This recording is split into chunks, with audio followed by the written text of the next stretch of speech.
Hallelujah, praise the Lord.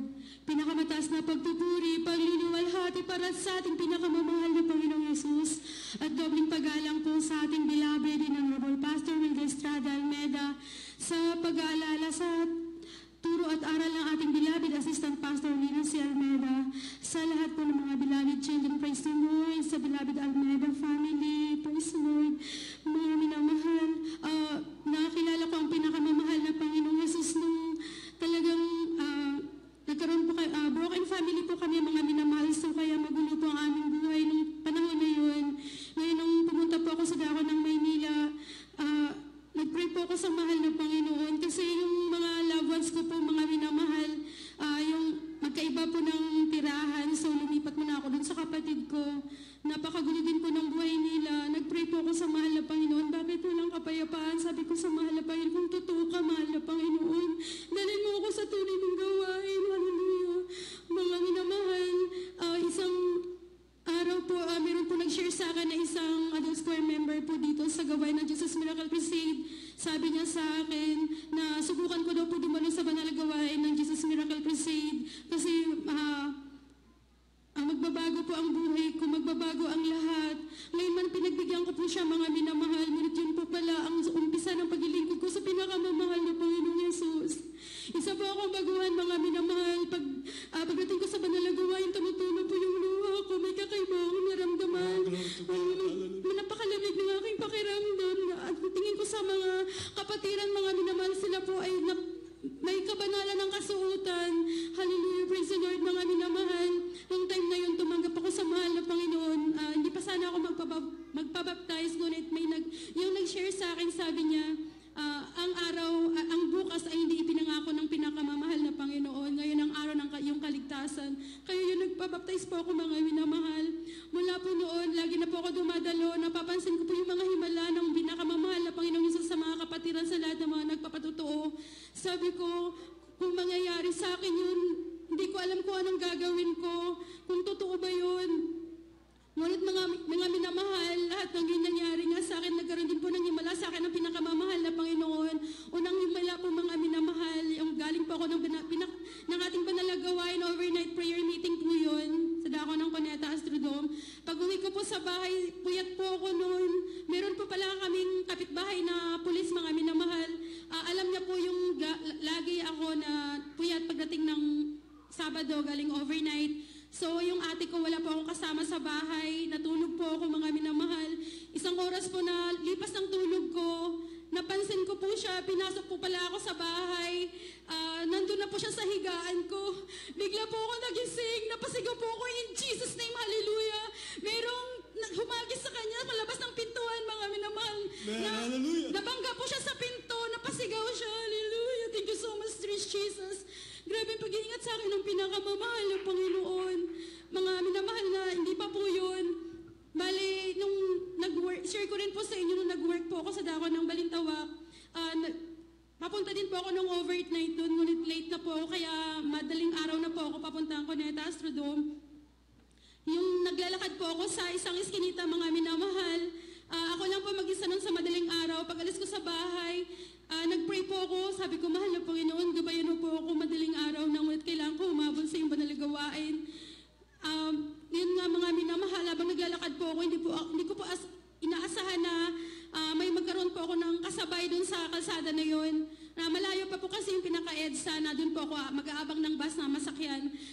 Sa isang kanang mata ko sa may bandang iskinita, nakita ko po mayroong lalaki na parating. Ngunit kanina pa po siya, sabi ko, bakit nasa na yun? Yung nilingon ko na nga po siya, wala na po siya, mga minamahal sa plot. Hallelujah, ng time na yun. Puro pader po yung paligid na yun, mga pabrika po yun, sa dako ng Oliveros, Balintawak.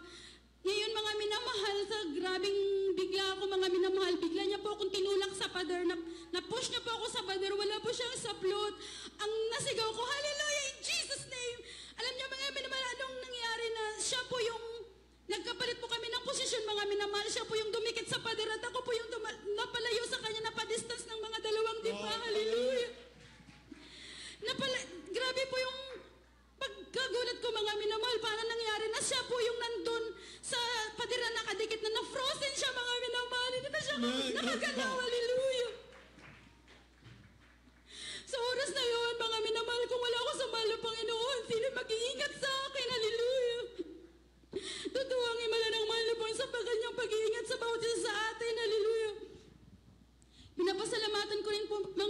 minamahal sa pinakamamahal na Panginoon, yung nanggaling po ako ng dako ng Dagupan noon, napauwi po ako sa Maynila, bumaba po ako sa dako ng Muñoz. Madaling araw na rin po yun, mga minamahal. Pagbaba ko po ng bus, maglalakad pa po ako sa may bandang bridge doon, tapos tatawid sa kabila, sasakay po ako ng taxi, pauwi dito sa bahay. Nung habang kakababa ko pa lang, mga ilang minuto po, mga minamahal, wala po gaanong tao doon, ngunit yung mga taxi driver na tatanaw nila ako. Meron pong sumalubong sa akin na 3 lalaki, mga minamahal.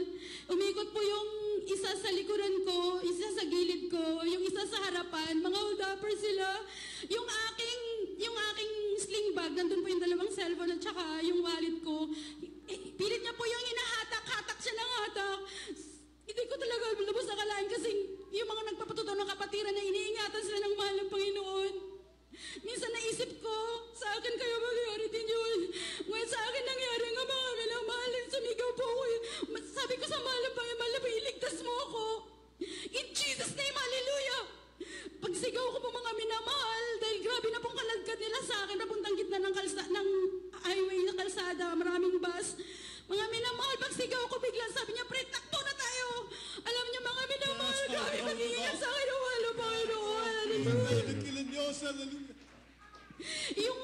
Ang bigat kasi, mga minamahal, ng aking dala, nasa sling bag, nandun lahat yung uniform ko. Kasi galing po kami sa church anniversary sa Dagupan. Yung bag ko na yun, ay may butas-butas po siya sa likod. Maaaring sinasaksak po ako sa likod.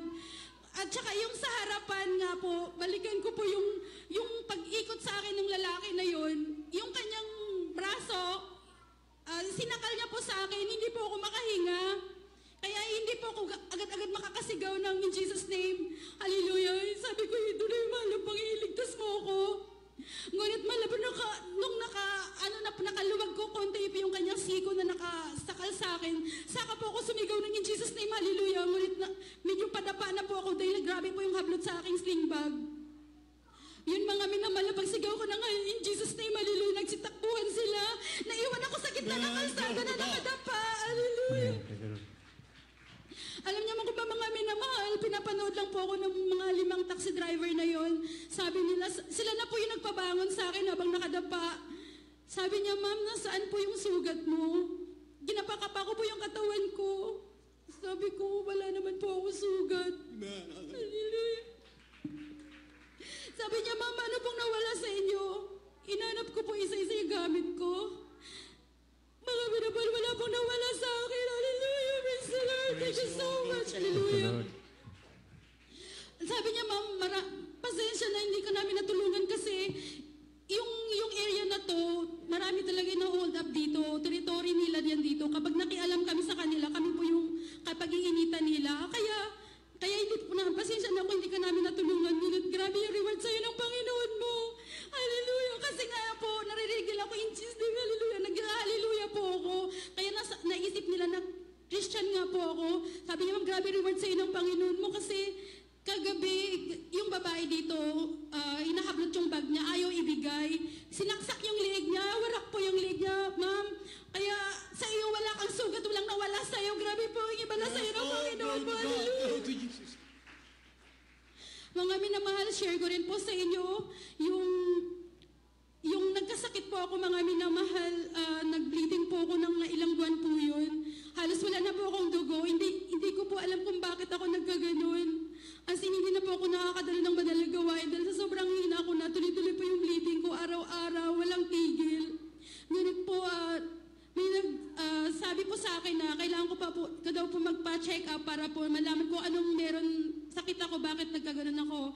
Ngayon nga po, mga minamahal, nagpa-check up po ako at ang findings po ng doktor ay may myoma po ako at lumipis na po yung pinaka-lining ng uterus ko kaya nagkukos na ang bleeding at marami po akong blood clots sa loob po. Ngayon, mga minamahal, sabi niya sa akin, kailangan ko pa po na magpa-confine at mag-take ng mga ganito. Nag-uuulan lang po ako, ngunit sabi ko sa ate ko, lumabas na tayo. Kinuha ko lang po yung result, mga minamahal. Alam niyo, mga minamahal, nag-continue pa po yun, yung sakit na yun. Nung naisip ko na kukunin ako ng malapit kasi wala na po nga po akong dugo. As in, hindi na ako nagpapalpitate na po yung heart ko, hindi na ako makahinga. Sa araw ng Sunday po yun. Sabi ko, malapit ko kukunin tanungin mo ako. Dadalo ako ngayon sa Badalagawain, nag-uniform ako. Namiss ka na dumalo, hallelujah. Pagdating ko po sa dako ng Amoranto, nung time na yun, ang pinaproblema ko po kasi mga minamahal, yung pag nasa biyahe ako, baka tuloy-tuloy yung bleeding ko. Mahihirapan ako. Ngunit nung nasa taxi na po ako, mga minahal, unti-unti po siyang umina. Tapos natapos ko rin po yung gawain sa dako ng Amoranto. Nung after ng gawain, dinala po ako sa mahal na pastor. Tapos pinalians po, mga ilang Beloved Finance Corp po yung nag-assist sa akin pababa. Papunta sa mahal na pastor. Tapos nung nalians po ako ng mahal na pastor, sobra po akong inang-ina ng time na yun. Ngunit nung after lians po, bigla po akong gumaling. Hallelujah. Amen. Glory to God. Hallelujah. Thank you so much, Jesus. Sobrang lakas na ng aking dugo na sa'yo mga minamahal. Sa loob ng ilang buwan, halos walang itatagal ang katawan ko. Ngunit after lians talaga, nawala. Hindi ko nga na po naisip na may sakit ako. Ako na lang mag-isa umakit sa Amoranto. Tapos pumunta pa ako ng CR kasi gusto ko po i-check kung meron pa. Totally wala na po. Nag-change po ako noong time na yun. Wala na po akong bleeding. Thank you so much, Lord Jesus.